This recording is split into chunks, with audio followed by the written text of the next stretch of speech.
Sweet home realities presents ಚಿತ್ತಾರ star awards 2026ಗೆ ಸ್ವಾಗತ. ಇವತ್ತು ನಮ್ಮ ಜೊತೆಗೆ ಅಡಿಗಾಸ್ ಯಾತ್ರದಿಂದ ನಾಗರಾಜ್ ಸರ್ ಅವರಿದ್ದಾರೆ. ಸರ್ ನಮಸ್ಕಾರ, ಚಿತ್ತಾರ ಸ್ಟಾರ್ ಅವಾರ್ಡ್ಗೆ ಸ್ವಾಗತ. ಹೇಗಿದ್ದೀರಾ? ಫೈನ್. ಎಸ್, ಆ್ಯಂಡ್ ಖುಷಿಯಾಗುತ್ತೆ ಸರ್. ಅಡಿಗಾಸ್ ಯಾತ್ರಾ ಅಂತ ಹೇಳಿದ ತಕ್ಷಣ ಬಹಳಷ್ಟು ಜನಕ್ಕೆ ಒಂದು ಉಪಯೋಗ ಆಗುವಂತಹ ಒಂದು ಯಾತ್ರೆಗಳನ್ನು ಕೊಡ್ತಾ ಇದ್ದೀರಾ.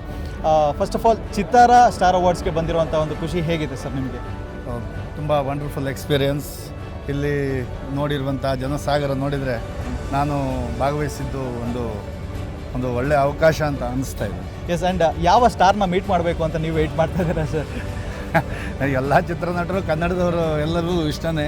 ರಿಷಬ್ ಶೆಟ್ಟಿ ಅವರು ಇರ್ಬೋದು, ಸುದೀಪ್ ಅವರು ಇರ್ಬೋದು, ಯಶ್ ಅವರು ಇರ್ಬೋದು, ಅಥವಾ ಈಗ ನಮ್ಮ ಕಳೆದ ವರ್ಷದ ಸೂಪರ್ ಹಿಟ್ ಸೂಪ್ರಂಸೋ ಟೀಮ್ ಇರ್ಬೋದು. ಹೌದು, ಎಲ್ಲ ಇಷ್ಟನೇ ಕನ್ನಡದವರು, ಕನ್ನಡ ಫಿಲ್ಮ್ ಇಂಡಸ್ಟ್ರಿ ಇಷ್ಟ. ಆ್ಯಂಡ್ ನಿಮಗೆ ಪರ್ಸನಲ್ ಆಗಿ ಯಾವ ಆ್ಯಕ್ಟರ್ ಅಂದರೆ ತುಂಬಾ ಇಷ್ಟ ಸರ್?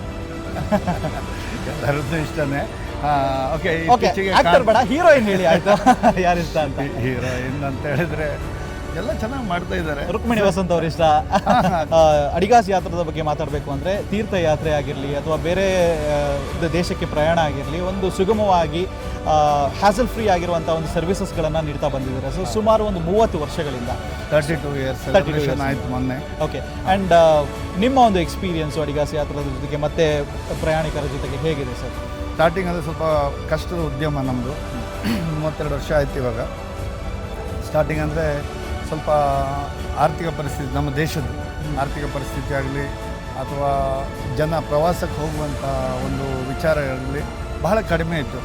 ಈ ಹಿಂದೆ 15-20 ವರ್ಷದಿಂದ ಪ್ರವಾಸ ಅಂತ ಹೇಳಿದರೆ ಓನ್ಲಿ ಪಿಲಿಗ್ರಿಮ್ ಯಾತ್ರೆ ಹೋಗೋದು, ಕಾಶಿ ಹೋಗೋದು, ಚಾರ್ಧಾಮ ಹೋಗೋದು, ಅಥವಾ ಬದ್ರಿಗೆ ಹೋಗೋದು, ಅಥವಾ ರಾಮೇಶ್ವರಕ್ಕೆ ಹೋಗೋದು ಅಂತ ಇತ್ತು. ಈಗ ಹಾಗಿಲ್ಲ. ಈಗ ತುಂಬ ಜನ ವರ್ಲ್ಡ್ ಟ್ರಾವೆಲ್ ಮಾಡ್ತಾಯಿದ್ದಾರೆ. ದೇಶದಲ್ಲೂ ಒಳ್ಳೊಳ್ಳೆ ಪ್ಲೇಸ್ಗಳಿಗೆ ಹೋಗ್ತಾ ಇದ್ದಾರೆ, ಒಳ್ಳೊಳ್ಳೆ ಹಿಲ್ ಸ್ಟೇಷನ್ಗೆ ಹೋಗ್ತಾ ಇದ್ದಾರೆ. ಮುಂಚೆ ಎಲ್ಲ ಬಹಳ ಕಡಿಮೆ ಇತ್ತು. ಈ ಶಿಮ್ಲಾ, ಕುಲ್ಲು ಮನಾಲಿ ಅಥವಾ ಅಂಡಮಾನ್ ಐಲ್ಯಾಂಡ್ ಇರ್ಬೋದು, ಅಥವಾ ಬೇರೆ ಬೇರೆ ಇವನ್ ಹೊರದೇಶಗಳಿರ್ಬೋದು. ಮುಂಚೆ ಹಣಕಾಸಿನ ಪರಿಸ್ಥಿತಿ ಭಾಳ ಕಷ್ಟ ಇತ್ತು. ಈಗ ಮಧ್ಯೆ 1-2 ವರ್ಷ ಕೊರೋನಾದಿಂದ ಸಂತ್ರಸ್ತವಾಗಿತ್ತು. ಮತ್ತು ಅಗೈನ್ ಈ ವರ್ಷ ಸ್ವಲ್ಪ ನಮ್ಮ ದೇಶದ ಕೆಲವೊಂದು ಆಂತರಿಕ ಭದ್ರತೆ ವಿಷಯದಲ್ಲಿ ಎಲ್ಲ ಸ್ವಲ್ಪ ವ್ಯತ್ಯಾಸ ಆಗಿದ್ದರಿಂದ ಸ್ವಲ್ಪ ಇದಾಗಿದೆ. ಮತ್ತೆ ಚೇತರಿಸ್ಕೊಳ್ತದೆ ಅಂತ ಹೇಳಿ ಆಶಾಭಾವನೆಯಲ್ಲಿದ್ದೀವಿ. ಓಕೆ, ಆ್ಯಂಡ್ ಅಡಿಗಾಸ್ ಯಾತ್ರಾದಲ್ಲಿ ನೀವು ಶೆಫ್ಗಳನ್ನು ಕೂಡ ಅವ್ರ ಜೊತೆಗೇ ಕಳಿಸ್ಕೊಡ್ತೀರಾ ಅಂತ ಹೇಳಿ ಕೇಳ್ಪಟ್ಟಿದ್ದೀನಿ ಸರ್. ಅದು ಬಹಳ ಒಂದು ಉತ್ತಮವಾದಂಥ ಒಂದು ಇನಿಷಿಯೇಟಿವ್. ಇಲ್ಲ, ನಾವು ಯಾತ್ರಾ ಸ್ಥಳ ಮತ್ತು ಡೊಮೆಸ್ಟಿಕ್ ಇಂಡಿಯಾದಲ್ಲಿ ನಾವು ಅಡುಗೆಯವರನ್ನು ಟೀಮನ್ನು ಕರ್ಕೊಂಡು ಹೋಗ್ತೀವಿ.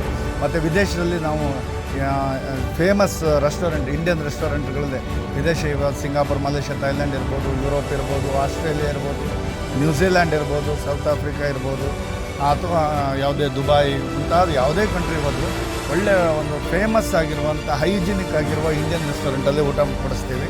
ನಮ್ಮ ಡೊಮೆಸ್ಟಿಕ್ಕಲ್ಲಿಯೂ ಸಹ ಆ ಥರದ ಲಕ್ಸುರಿ ಪ್ಯಾಕೇಜ್ಗಳು ಇದ್ದಾವೆ.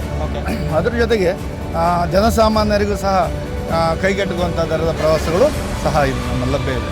ಓಕೆ, ಆ್ಯಂಡ್ ಹೊರದೇಶಕ್ಕೂ ಕೂಡ ಕೆಲವೊಂದು ಆಪ್ಷನ್ಸ್ಗಳಿದೆ ಅಂತ ಕೇಳ್ಕೊಟ್ಟಿದ್ದೀನಿ ಸರ್. ಸೊ ಯಾವ್ಯಾವ ದೇಶಗಳಿಗೆ ಜಾಸ್ತಿ ಎಂಕ್ವೈರೀಸ್ಗಳು ಬರುತ್ತೆ ನಿಮಗೆ? ನಮಗೆ ಹೇಳಬೇಕು ಅಂತ ಹೇಳಿದರೆ ನಾವು ಹೆಚ್ಚಾಗಿ ಸಿಂಗಾಪುರ್, ಮಲೇಷ್ಯಾ, ಥೈಲ್ಯಾಂಡ್ ಇರ್ಬೋದು, ನಮ್ಮ ನೆರೆ ದೇಶಗಳಾದಂಥ ನೇಪಾಳ, ಭೂತಾನ್, ಶ್ರೀಲಂಕಾ ಇದು ನಮ್ಮದು ಯಾವಾಗಲೂ ನಡೀತಾ ಇರುವಂಥದ್ದು. ಅದ್ರ ಜೊತೆಗೆ ಕಾಂಬೋಡಿಯಾ, ವಿಯೆಟ್ನಾಂ, ಜಪಾನ್, ಹಾಗೆ ಹಾಂಗ್ಕಾಂಗ್, ಮಕಾವು, ಆಮೇಲೆ ಈ ಕಡೆ ಹೋದರೆ ಬ್ಯೂಟಿಫುಲ್ ಕಂಟ್ರಿ ಆಸ್ಟ್ರೇಲಿಯಾ, ನ್ಯೂಜಿಲ್ಯಾಂಡ್ ಜೀವನದಲ್ಲಿ ಒಂದ್ಸಲ ನೋಡಲೇಬೇಕಾದಂಥ ಕಂಟ್ರಿಗಳು. ಆಮೇಲೆ ಯುರೋಪಲ್ಲಿ ಎಲ್ಲ ಕಂಟ್ರೀಸ್ ಒಂದಕ್ಕಿಂತ ಒಂದು ಚೆನ್ನಾಗಿದೆ. ಒಂದು 500-1000 ವರ್ಷದ ಹಿಂದಿನ ಇತಿಹಾಸಗಳನ್ನು ಸಹ ನೋಡ್ಬೋದು. ಅದಕ್ಕಿಂತ ಹೆಚ್ಚಾಗಿ ನಾನು ಹೇಳೋದು ನಮ್ಮ ದೇಶ ನೋಡಿ ಅದು ಅತ್ಯುತ್ತಮವಾಗಿದೆ. ನಮ್ಮ ದೇಶದಲ್ಲಿ ಇಲ್ದಿದ್ದು ಯಾವುದೂ ಇಲ್ಲ. ನಾನೇನು ಫಾರಿನ್ ಟೂರ್ ಬಗ್ಗೆನೇ ನಮ್ಮಲ್ಲೇ ಮಾಡಿ ಅಂತ ಹೇಳಲ್ಲ. ಇವಾಗ ನಾವು ಡೊಮೆಸ್ಟಿಕ್ ಇಂಡಿಯಾದ ಟೂರು ಮಾಡಿ, ರಾಜಸ್ಥಾನ್ ಇದೆ, ಗುಜರಾತ್ ಇದೆ, ನಮ್ಮ ಕರ್ನಾಟಕ ಇದೆ, ಬಂಡೀಪುರ, ನಾಗರಹೊಳೆ, ಹಾಗೆ ಬಾದಾಮಿ, ಹಂಪಿ, ಬೇಕಾದಷ್ಟು ಕರಾವಳಿಗಳು ನಮ್ಮಲ್ಲಿದೆ. ಹಾಗೆ ನಮ್ಮಲ್ಲಿ ಕಾಶ್ಮೀರ ಇದೆ, ಹಿಮಾಚ್ಛಾದಿತ ಪ್ರದೇಶಗಳಿದೆ. ಆಮೇಲೆ ಒಳ್ಳೊಳ್ಳೆ ವಾಟರ್ ಫಾಲ್ಸ್ ಇದೆ, ವರ್ಲ್ಡ್ ಕ್ಲಾಸ್ ವಾಟರ್ ಫಾಲ್ಸ್ ಇದೆ. ಜೋಗದಲ್ಲಿರ್ಬೋದು, ಅಸ್ಸಾಮಲ್ಲಿರ್ಬೋದು, ಮೇಘಾಲಯದಲ್ಲಿರ್ಬೋದು, ಛತ್ತೀಸ್ಗಢದಲ್ಲಿರ್ಬೋದು. ನಮ್ಮ ದೇಶದಲ್ಲಿ ಇಲ್ಲದಿರುವಂಥದ್ದು ಜಗತ್ತಲ್ಲಿ ಒಂದಿದೆ. ಏನು ಅಂದರೆ ನಮ್ಮಲ್ಲಿ ಡಿವೈನ್ ಇದೆ. ಬೇರೆ ದೇಶದಲ್ಲಿ ನಾವು ಹೋದರೆ ನಾವೀಗ ಎಕ್ಸಾಂಪಲ್ ಒಂದು ಚಾರ್ಧಾಮ್ ಯಾತ್ರೆ ಹೋಗ್ತೀವಿ ಅಂತ ಇಟ್ಕೊಳ್ಳಿ, ಅಲ್ಲಿ ನಾವು ನೇಚರನ್ನು ಎಂಜಾಯ್ ಮಾಡ್ತೀವಿ. ಪ್ಲಸ್ ದೇವಸ್ಥಾನವನ್ನು ಇದು ಮಾಡ್ತೀವಿ. ತೀರ್ಥಕ್ಷೇತ್ರವೂ ಆಯಿತು, ಸ್ವಾಮಿ ಕಾರ್ಯವಾಯಿತು, ಸ್ವಕಾರ್ಯವಾಯಿತು ಅಂದಾಗಿ. ಅದನ್ನು ನಾವು ಬೇರೆ ದೇಶಗಳಲ್ಲಿ ನೋಡಲಿಕ್ಕೆ ಆಗೋದಿಲ್ಲ. ಬೇರೆ ದೇಶದಲ್ಲಿ ಏನಿದ್ರು ಅವರವರ ಅಟ್ರಾಕ್ಷನ್ ಹೊಸದು ಏನು ಮ್ಯಾನ್ ಮೇಡ್ ಏನಿದೆ ಅದನ್ನು ನೋಡ್ಬೋದು. ನಮ್ಮ ದೇಶದಲ್ಲಿ ನೇಚರು ನೋಡ್ಬೋದು. ತುಂಬ ಬೇಕಾದಷ್ಟು ನಮ್ಮ ದೇಶದಲ್ಲೂ ಸಹ ಪ್ರವಾಸೋದ್ಯಮಕ್ಕೆ ಒಳ್ಳೆ ಸ್ಕೋಪ್ ಇದೆ. ಯುವ ಜನರು ಮತ್ತೆ ಭಾಳಷ್ಟು ಬರಬೇಕು ಅಂತಲೂ ನಾನು ಕೇಳ್ಕೊತೀನಿ. Yes sir. ಆ್ಯಂಡ್ ಚಿತ್ತಾರ ಸ್ಟಾರ್ ಅವಾರ್ಡ್ಸ್ಗೆ ನಿಮ್ಮ ಕಡೆಯಿಂದ ಒಂದು ವಿಶೇಷಗಳನ್ನ ಹೇಳ್ತೀರಾ ನೋಡಿದ್ರೆ? ಹಾಂ, ಎಲ್ಲರಿಗೂ ಇವತ್ತಿನ ದಿನ ಪ್ರಶಸ್ತಿ ಯಾರು ತಗೊಳ್ತಾ ಇದ್ದಾರೆ ಅವರೆಲ್ಲರಿಗೂ ಅಭಿನಂದನೆಗಳು. ಹಾಗೆ ಆಗಮಿಸಿದಂಥ ಎಲ್ಲ ಕಲಾವಿದರು ಮತ್ತು ಚಿತ್ತಾರದ ಅಭಿಮಾನಿಗಳೆಲ್ಲರಿಗೂ ಇವತ್ತು ಬಂದವರಿಗೆ ನನ್ನ ಹೃತ್ಪೂರ್ವಕ ಧನ್ಯವಾದಗಳು. Yes. And thank you so much sir. ಚಿತ್ತಾರದ ಜೊತೆಗೆ ನಿಮ್ಮ ಒಂದು ಅಸೋಸಿಯೇಷನ್ ಇರೋದಕ್ಕೆ ಭಾಳ ಖುಷಿ ಆಗುತ್ತೆ. ಥ್ಯಾಂಕ್ ಯು ಸೋ ಮಚ್ ಈ ಒಂದು ಈವ್ನಿಂಗ್ ಸರ್. ಹಾಗೆಯೇ ನಿಮ್ಮನ್ನು ಕಾಂಟ್ಯಾಕ್ಟ್ ಮಾಡಬೇಕು ಅಂತ ಹೇಳೋದಾದರೆ ಯಾವ ರೀತಿಯಾಗಿ ಸಂಪರ್ಕಿಸಬೇಕು ಹೇಳಬೇಕಂದ್ರೆ ಹುಬ್ಬಳ್ಳಿಯಲ್ಲಿ ಒಂದು ಆಫೀಸ್ ಇದೆ. ಹಾಗೆ ಬೆಂಗಳೂರಿನಲ್ಲಿ RR ನಗರ, ರಾಜರಾಜೇಶ್ವರಿ ನಗರದಲ್ಲಿದೆ, ವಿಜಯನಗರದಲ್ಲಿದೆ, ಮಲ್ಲೇಶ್ವರಮಲ್ಲಿದೆ, ಹಾಗೆ ಬಸವನಗುಡಿಯಲ್ಲೂ ಸಹ ಇದೆ. ನಮ್ಮ ವೆಬ್ಸೈಟ್ www.adigasYatra.com. ಹಾಗೆ ನಮ್ಮ ಸಂಸ್ಥೆಯ ಸುದ್ದಿಗಳನ್ನೆಲ್ಲ ನಾವು ಒಂದು ವೆಬ್ಸೈಟಲ್ಲಿ ಹಾಕ್ತೀವಿ. ಅದು www.adigasYatranews.com. ಹಾಗೆ ಫೇಸ್ಬುಕ್ ಇದೆ, ಇನ್ಸ್ಟಾ ಇದೆ, ಹಾಗೆ ಎಲ್ಲ ಇದರಲ್ಲೆಲ್ಲ ನೀವು ಫಾಲೋ ಮಾಡ್ಬೋದು. ಹಾಗೆ ನಮ್ಮ ಮೊಬೈಲ್ ನಂಬರ್ ಬಂದು 9449478944, ಹಾಗೆ 7022259008. ನೀವು ಇದಕ್ಕೆ 24x7 ಕಾಲ್ ಮಾಡ್ಬೋದು.